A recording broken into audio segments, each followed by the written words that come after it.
함께 읽겠습니다. 12해를 혈류증으로 알아온 한 여자가 있어 많은 의사에게 많은 괴로움을 받았고 가진 것도 다 허비하였으되 아무 효험이 없고 도리어 더 중하여졌던 차에 예수의 소문을 듣고 무리 가운데 끼어 뒤로 와서 그의 옷에 손을 대니 이는 내가 그의 옷에만 손을 대어도 구원을 받으리라 생각함일러라. 이에 그의 혈류 근원이 곧 마름에 병이 나은 줄을 몸에 깨달으니라. 예수께서 그 능력이 자기에게서 나간 줄을 곧 스스로 아시고 무리 가운데서 돌이켜 말씀하시되 누가 내 옷을 손을 대었느냐 하시니 제자들이 여짜오되 무리가 에워싸 미는 것을 보시며 누가 내게 손을 대었느냐 물으시나이까 하되 예수께서 이 일 행한 여자를 보려고 둘러보시니 여자가 자기에게 이루어진 일을 알고 두려워하여 떨며 와서 그 앞에 엎드려 모든 사실을 여쭈니 예수께서 이르시되 딸아 내 믿음이 너를 구원하였으니 평안히 가라.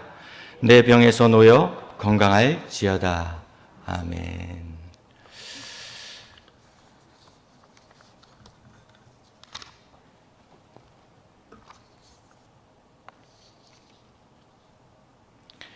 오늘 말씀 제목을 대반전의 은혜라고 잡았거든요. 우리가 신앙생활을 하면서 우리 주님의 위대하심, 또 주님의 긍휼하심, 또 주님의 은혜 이런 것들을 참 많이 느끼게 됩니다.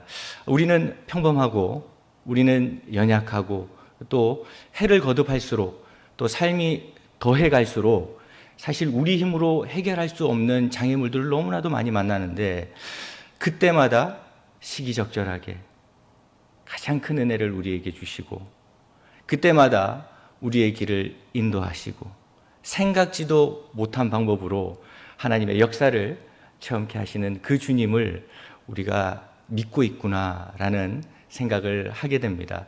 그야말로 주님이시야말로 대반전의 은혜를 우리에게 허락하시는 분 아닌가 이런 생각을 하게 됩니다. 우리 성경에 보면 언약궤 만드는 장면이 나오지 않습니까? 이스라엘 백성에게 딱 하나 있는 건데 성경에 보면 이 언약궤를 만들 때 언약궤 재료를 뭘로 쓰냐면 시띠나무로 언약궤를 만든다 그러거든요. 이 시띠나무가 성경을 찾아보니까 우리나라 말로는 이 아카시아 나무 같은 그런 나무라 하더라고요. 그런데 이 팔레스타인 지역에 당시에 이 시띠나무가 가장 흔하디 흔한 가장 쉽게 찾아볼 수 있는 그런 나무였다고 합니다. 그런데 이스라엘 백성에게 언약궤는 딱 하나밖에 없는 것 아니겠습니까? 가장 귀한 것 하나밖에 없는 이것 만드는데 저는 그렇게 생각했거든요. 금으로 만들어야 되는 거 아닌가? 정말 귀한 나무로 만들어야 되는 거 아닌가? 그렇게 생각했었는데 성경을 보니까 가장 흔한 나무, 가장 평범한 나무를 가지고 언약궤를 만들었더라고요. 이 성경을 보면서 그런 생각을 했습니다. 주님께서 가장 귀한 것 만드실 때도 가장 평범한 것으로 만드셨다면 달리 말하면 가장 흔하디 흔한 것으로 가장 평범한 것으로 하나밖에 없는 가장 귀한 것을 만드시는 분이시라면 우리 인생도 주님의 손에 붙들리면 우리의 인생은 보잘것없을지 모르지만 우리의 인생은 문제 앞에서 좌절하고 넘어지고 힘없어 보이는 인생일지 모르지만 그런 인생이라 할지라도 주님의 손에 붙들리면 가장 귀한 것, 가장 선한 것으로 쓰임받고 응답해 주시겠구나. 오늘 예배를 준비하면서도 그런 생각을 했습니다. 우리의 이 예배가 주님 손에 붙들릴 때 가장 귀한 예배 될 줄로 믿습니다. 우리가 평생을 수요 예배 드렸잖아요. 평생을 주일 예배 드리지 않습니까? 우리에게는 어쩌면 흔하디 흔한 예배일지 모릅니다. 하지만 오늘 이 순간에 오늘 예배 시간 가운데에 성령 하나님께서 임재하시고 이 예배가 주님의 손에 붙들린다면 우리의 삶에 대반전의 은혜를 허락하시고 우리의 이 평범한 예배를 가장 소중한 예배, 그래서 우리의 인생 가운데 가장 기억에 남는 하나님께서 하나님만이 주실 수 있는 은혜로서 우리의 삶을 풍족히 채워주실 줄로 믿습니다. 오늘 말씀이 바로 이 대반전의 은혜, 하나님만이 주실 수 있는 대반전의 은혜를 기록하고 있는 말씀입니다. 오늘 성경은 이 한 여인의 대반전 이야기를 기록을 하고 있습니다. 성경에 보면 이 여인이 이 병에 걸렸다고 이야기를 하고 있습니다. 오늘 본문에 따르면 피가 멈추지 않는 이 혈류증이라는 병을 앓고 있었다고 합니다. 근데 이 문제가 뭐냐면 이 당시에 이제 피가 멈추지 않는다거나 이러면 팔레스타인의 정서상으로 이걸 부정하다고 생각을 했습니다. 그러니까 온 백성이 이 여인을 보면서 부정한 여인이다. 하늘에서 벌을 내렸구나. 하늘로부터 버림받은 여자구나. 이런 시선과 이런 마음으로 그 여인을 바라볼 수밖에 없었다는 것입니다. 그러니까 이 여인이 성경에 보면 무려 12해 동안 이 혈류증을 앓고 있었다고. 이 병이 멈추질 않는 겁니다. 그러니 이 여인의 마음이 얼마나 힘들고 지쳤을까요? 해결되지 않는 문제가 하루 이틀도 아니고 일주일, 2주일도 아니고 무려 12년 동안 계속해서 이어진다면 그 마음이 얼마나 힘들고 지친 상태였겠습니까? 그런데 이 여인에게 더 큰 문제는 뭐냐면 그 병이 그 자리에 있는 것만으로도 힘이 든데 이 병이 점점 더 심해진다는 것입니다. 여기도 찾아가 보고 저기도 찾아가 보고 이 병이 낫질 않는 거예요. 그러다 보니까 결국 가진 것마저도 다 소진해버리는 그런 일이 일어나게 되었다는 것입니다. 물질적으로도 또 정신적으로도 영적으로도 그야말로 고갈된 상태, 바짝바짝 마른 그 광야의 땅과 같이 그 마음과 심령이 얼마나 고갈되고 메말랐겠습니까? 그야말로 방전된 상태를 겪고 있었던 삶이 이 여인의 삶이었다는 것입니다. 그런데 오늘 본문을 보니까 완전히 고갈된 이 여인에게 대반전의 사건이 일어나게 됩니다. 이 한 사건으로 인해서 이 방전된 인생에, 고갈된 인생에 놀라운 에너지가 흘러넘치게 됩니다. 이 에너지는 이 여인의 질병을 한순간에 치유해 버립니다. 이 고통에서 벗어나서, 그리고 정신적인 고통에서, 내가 생각하는 그 어떤 고통에서 벗어나서 완전히 자유로운 상태, 전혀 새로운 인생을 살게 되더라는 것입니다. 이 하나님의 역사, 이 하나님의 역사는 이 때로는 오랜 기간 서서히 우리가 기도하는데 언제 응답받지? 하나님, 내 기도는 언제 응답해 주십니까? 하고 있는데 시간이 지나고 되돌이켜 보니까 그 순간마저도 주님께서 주님의 역사를 만들어가고 계셨구나. 이런 일들이 있는가 하면 또 하나님의 어떠한 역사들은 아주 강력하게 단번에 이루어지는 역사들도 있는 것 같습니다. 오늘 이 여인이 바로 그런 역사를 경험하게 된 것입니다. 오늘 이 성경의 대반전의 이야기, 그런데 이 성경의 이 대반전의 이야기는 이 여인만의 이야기가 아닙니다. 오늘 이 성경의 대반전의 이야기는 바로 우리의 이야기이기도 합니다.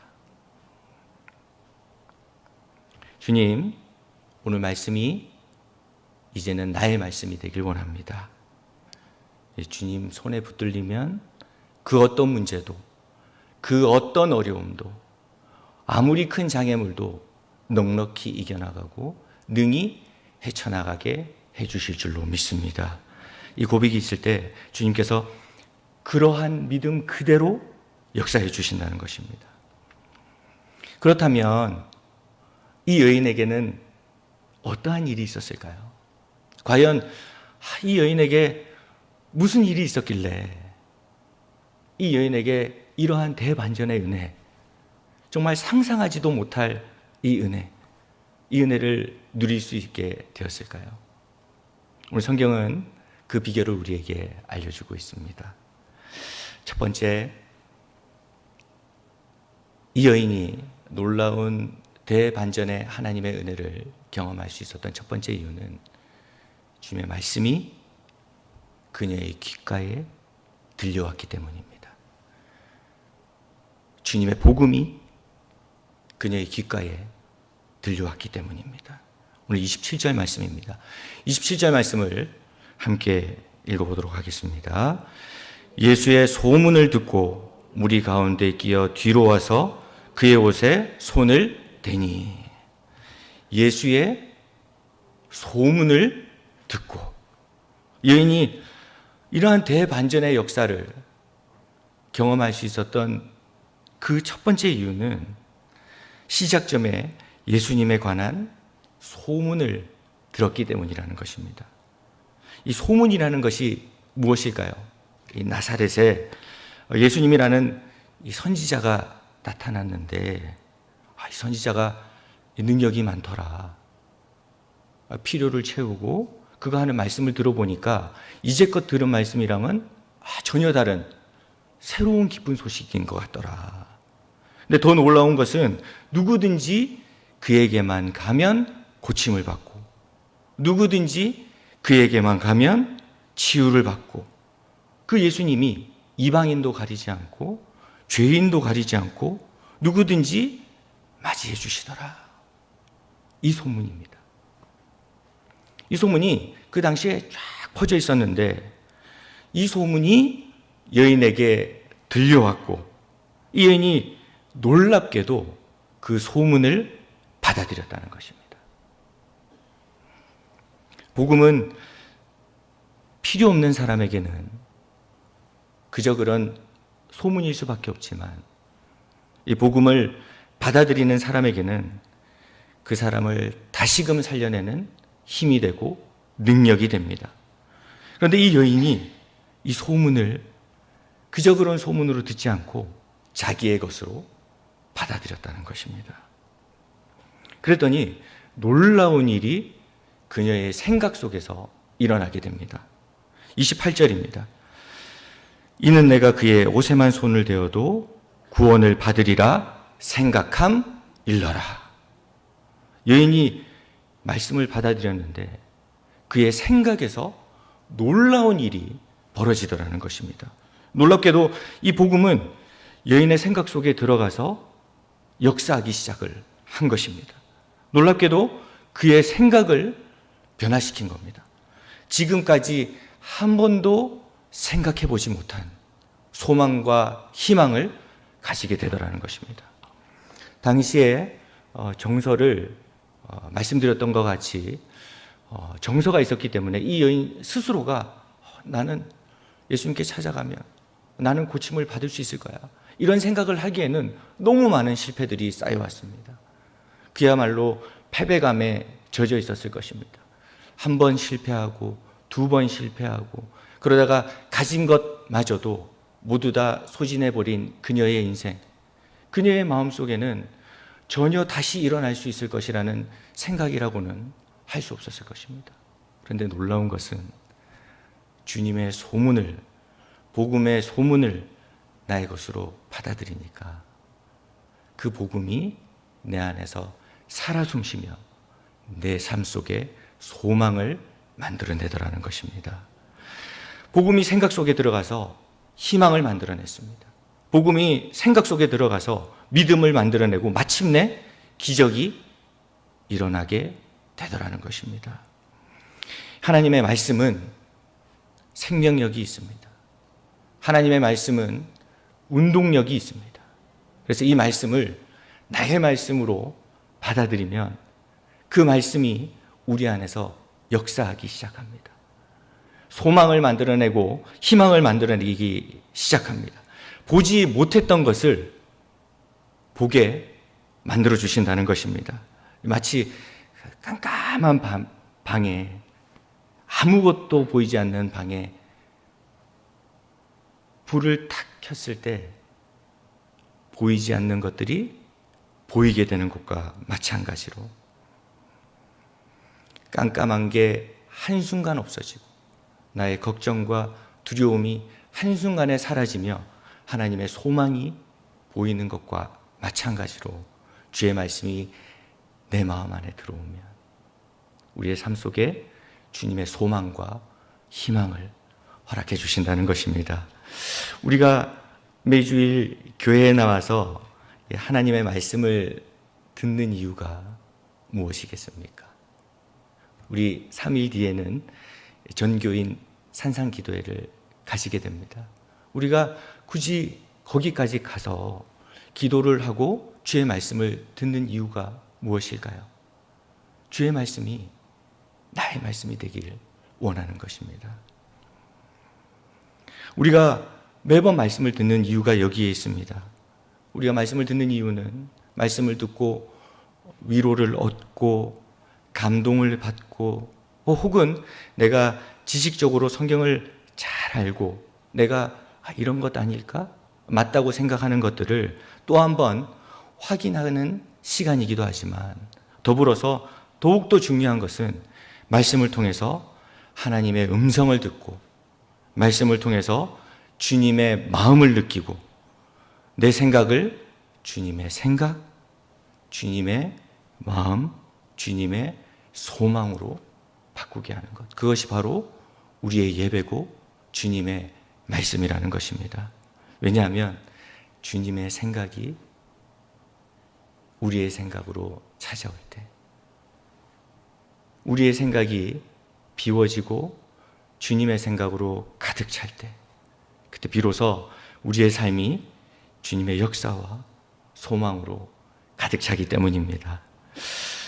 우리는 어떤 마음으로 예배를 드려야 할까요? 어떤 마음으로 주님의 복음을 받아들여야 할까요? 주님은 날마다 우리에게 가장 필요한 것을 주십니다. 매번의 예배마다 그 예배에서만 느낄 수 있는, 그 말씀에서만 받을 수 있는 하나님의 은혜를 허락하십니다. 마치 출애굽할 때 광야에서 때마다 해마다 만나를 허락해 주신 것과 같이 예배를 드릴 때마다 주님께서 우리에게 원하시는 모습과 주님의 마음을 우리에게 허락하신다는 겁니다. 우리는 주의 말씀 앞에 설 때 이런 마음으로 또 이런 자세로 서야 할 것입니다. 주님, 오늘 드리는 예배가 나의 예배가 되길 원합니다. 오늘 선포되는 말씀이 나에게 주시는 말씀인 줄로 믿습니다. 이 말씀을 통하여서 우리에게 가장 선한 것, 가장 귀한 것, 내 인생을 주님의 인도하심으로, 주님의 푸른 초장으로 인도해 주실 줄로 믿습니다. 이 고백이 있을 때 이 여인에게 대반전의 은혜가 일어났던 것과 마찬가지로 우리의 삶 역시 그녀의 고백처럼 그녀의 생각에서 주의 말씀을 받아들였을 때 주님의 은혜를 누렸던 것과 마찬가지로 그 은혜를 우리에게 동일하게 허락해 주신다는 것입니다. 그런가 하면 이 여인이 이 대반전의 은혜, 이 대반전의 은혜를 경험할 수 있었던 또 하나의 이유가 있습니다. 그것은 바로 믿음대로의 행동입니다. 이 여인은 이 생각 속에서 일어난 그녀의 믿음을 생각으로만 놔두지 않았습니다. 이 여인은 믿음으로 행동했습니다. 오늘 본문을 보면 무려 4번이나 반복되는 문장이 하나 있습니다. 옷에 손을 대어 라는 말씀입니다. 이 여인은 생각만 한 것이 아니라 생각 속에서 주신 믿음을 따라 행동했다는 것입니다. 주님이라면 고칠 수 있을 거야. 주님이 은혜 주신다는데 나도 주님께 나아가면 은혜 받을 수 있을 거야. 이것을 생각으로만 멈춘 것이 아니라 생각으로만 놔둔 것이 아니라 주님께 그 생각을 가지고 나아갔다는 것입니다. 믿음의 생각을 가지고 주님께 가까이 나아갈 때 비로소 그때 하나님의 역사가 일어나게 되더라는 것입니다. 마치 콘센트와 플러그가 연결되는 그런 것과 마찬가지입니다. 콘센트와 플러그가 있는데 이 플러그를 손에만 들고 있으면 선풍기도 켤 수 없고 에어컨도 켤 수 없습니다.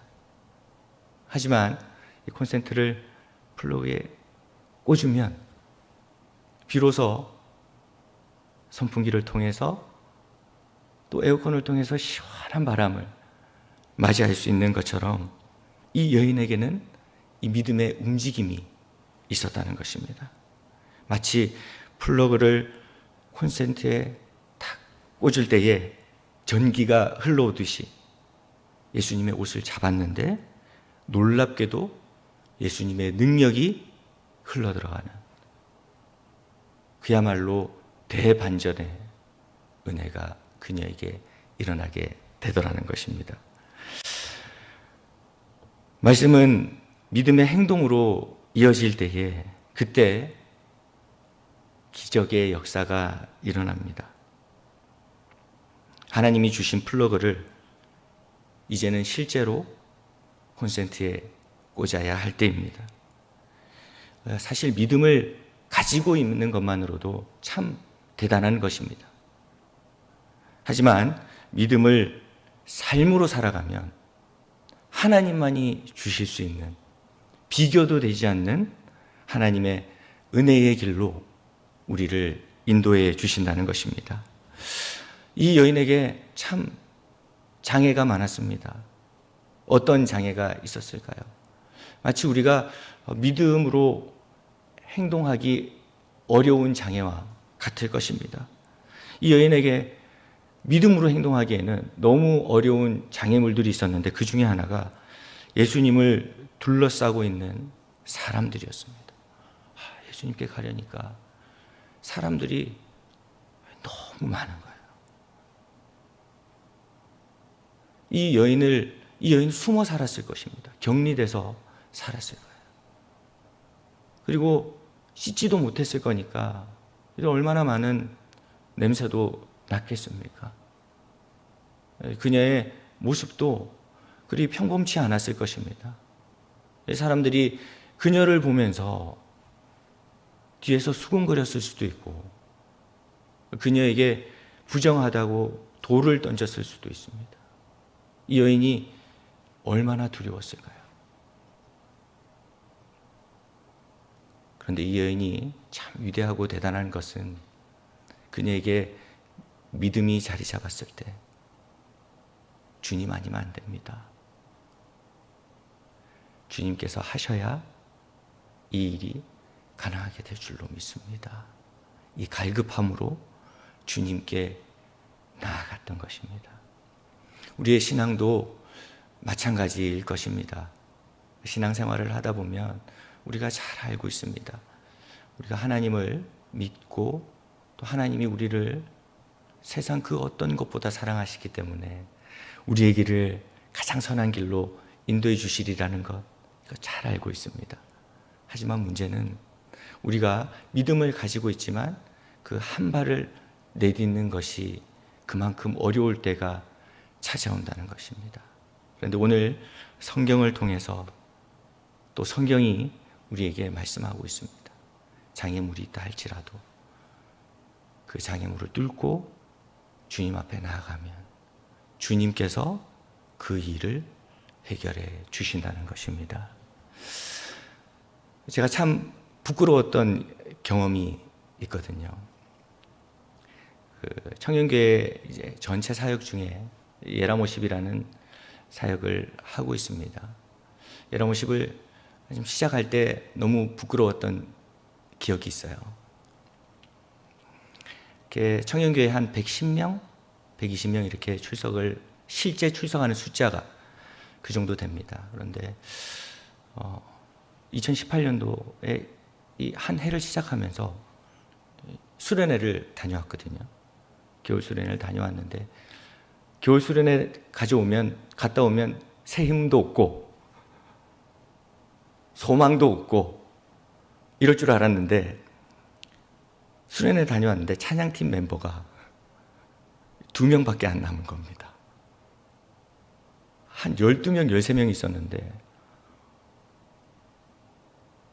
어쩜 그렇게 군대를 한꺼번에 가는지.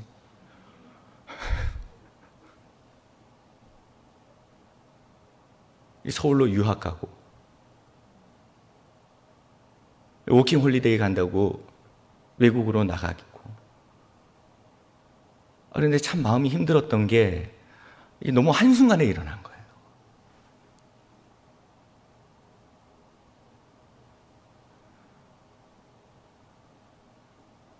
성도가 갑자기 줄어들면 그 교회 부교역자들은 그 마음이 얼마나 힘들까요?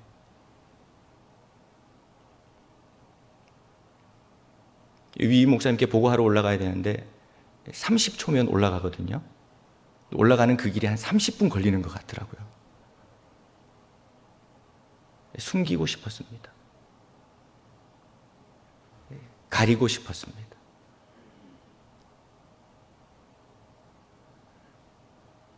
하필 남은 2명이, 한 명은 오랫동안 성대 결절을 앓아가지고 노래를 이쁘게 하지 못하는 인도자 한 명이랑 피아노 6개월 배운, 하필 남아도 2명이 남은 거예요. 마음이 너무 힘들더라고요.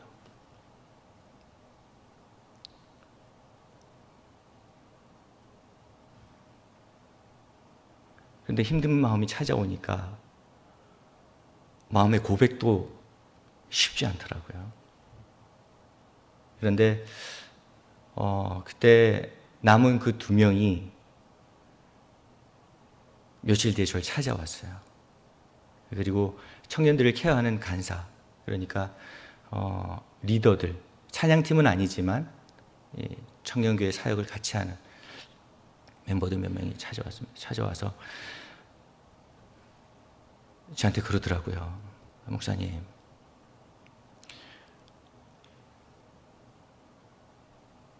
갑자기 이 일이 일어난 거면 우리도 예상하지 못했는데 이 일이 일어난 거면 우리에게 원하시는 하나님의 모습이 있지 않을까요? 그리고 이 일을 통해서 계획하시는 하나님의 뜻이 있지 않을까요? 이런 고백을 하는 거예요. 이 고백을 듣는데 너무 부끄러운 거예요. 저는 상황만 보고 있었는데 청년들은 그 상황 너머에 있는 주님을 보고 있었던 겁니다.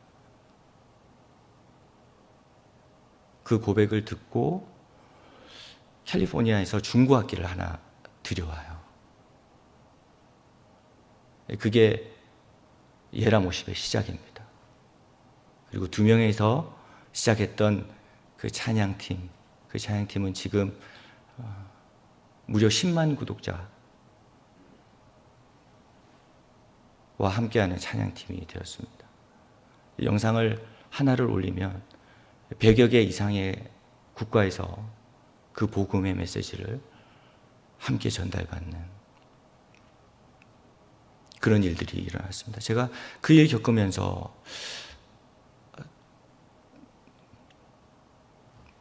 주님 앞에 그 청년들을 보면서 그런 생각이 들더라고요. 신앙은 믿음의 고백이 중요하구나. 주님께서 그 고백대로 인도해 주시는구나. 그리고 또 한 가지는 믿음이 생각으로만 머무르면 안 되는구나.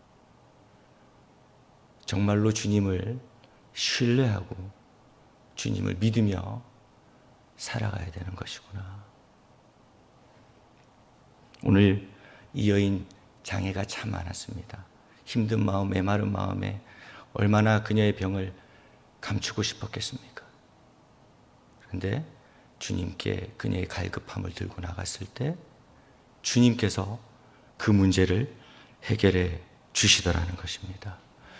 주님께서 우리에게 큰 것 원하실 때도 있지만 큰 것 원하시기보다는 믿음의 행동을 원하십니다. 근데 그 믿음의 행동을 쫓아나갈 때 행동이 어려운 것이 아니라 마음이 어려울 때가 참 많이 있습니다. 그러나 오늘 말씀은 우리에게 분명히 말씀하고 있습니다. 주님의 말씀과 주님의 복음을 마음에 심으라는 겁니다. 그리고 심겨진 그 믿음을 삶으로 살아내라는 것입니다. 그렇게 살아갈 때에 주님께서 일하기 시작하고 주님께서 대반전의 은혜를 허락해 주신다는 것입니다. 이것이 오늘 말씀을 통하여서 우리에게 주시는 주님의 뜻이고 우리가 그 믿음의 고백과 믿음의 생각과 믿음의 삶을 살아갈 때에 성경에 나오는 이 역사적인 대반전의 은혜가 성경으로만 그치는 것이 아니라 우리의 삶에 동일하게 하나님의 은혜로 펼쳐내 주실 줄로 믿습니다.